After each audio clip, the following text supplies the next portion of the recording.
second issue is the question of a conflict of interest. This was raised by an ethicist, as she was described in the newspapers, and supported by a QC and a Melbourne journalist. Paul Daly in the Sun Herald criticised those in the constitutional monarchist camp of criticising the Governor-General. We never did. In fact, we said there was no, as far as we could see, there was no conflict of interest. This all relates to the Governor-General being the mother of the wife of Bill Shorten, who is in the outer ministry now, I think in the inner ministry of the present government. Is that a conflict of interest? Well, the first thing I thought when I heard about this is that it's not really a legal issue, and it's not even really a constitutional issue. And that's why I thought the whole thing was a bit peculiar in that the Governor-General asked for legal advice from the Solicitor-General about whether there was a legal conflict of interest or not. From my point of view, it seemed to me to be more an issue about, first of all, was it likely that the Governor-General would have to make a controversial decision involving the exercise of discretion? The answer to that is probably no, and as it turned out, she didn't need to make such sort of a decision, so there was really no issue about standing aside.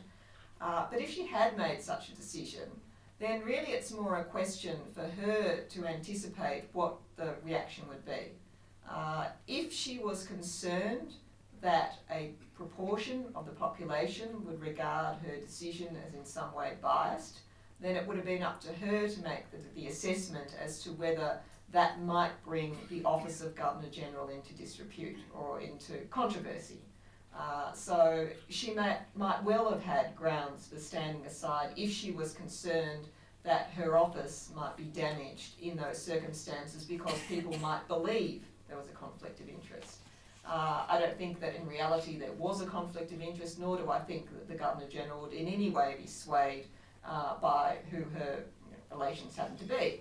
And we also must remember that in the past many Governors-General have had involvement in political parties, Bill Hayden, for example,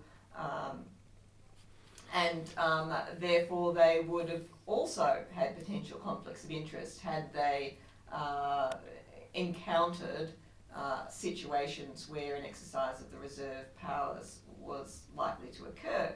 But one would hope always that the person appointed to the position of Governor-General has such integrity that regardless of what political party they might previously have belonged to, regardless of who their relatives might be, they would always make a decision based upon constitutional precedent and convention and the best legal advice that they arrive at the time. So, in many ways the conflict of interest issue was a red herring, but I do recognise that if the situation had arisen where a controversial decision might have had to have been made, I think it would have been legitimate for the Governor-General if she herself took the view that her office might be damaged by the ensuing controversy because of that relationship, then she might legitimately have decided to stand aside in favour of the most senior state governor. And perhaps I should just explain that in the rules about that. It's not set out in the Constitution, but as a matter of convention and custom, when the Governor-General is not available to perform her functions, then it is the most senior state governor who normally acts as her deputy in those circumstances, or normally fills in as administrator. Each of the state governors has a dormant commission, so they've already been sworn in, they've already taken the oath and all those sorts of things. And so the practice is it's the one who's been there longest in the position. At the moment that's Marie Bashir, so she would have been the person in the hot seat.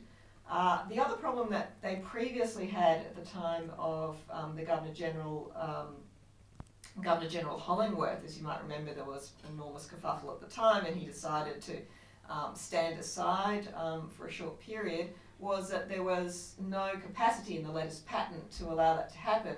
Normally you actually had to send the Governor-General out of the country in order to allow someone else to come in and fulfil their function, or they had to be incapacitated. So there actually was not a procedure in the letters patent to deal with that. So they changed the letters patent after the Hollingwood business so that there actually now is a provision in there that allows the Governor-General to stand aside, even with respect to a particular matter, or for a particular period for no reason. You don't have to have a reason to do that. So the position was that the Governor-General could do that, or could have done that, if she had chosen to do so.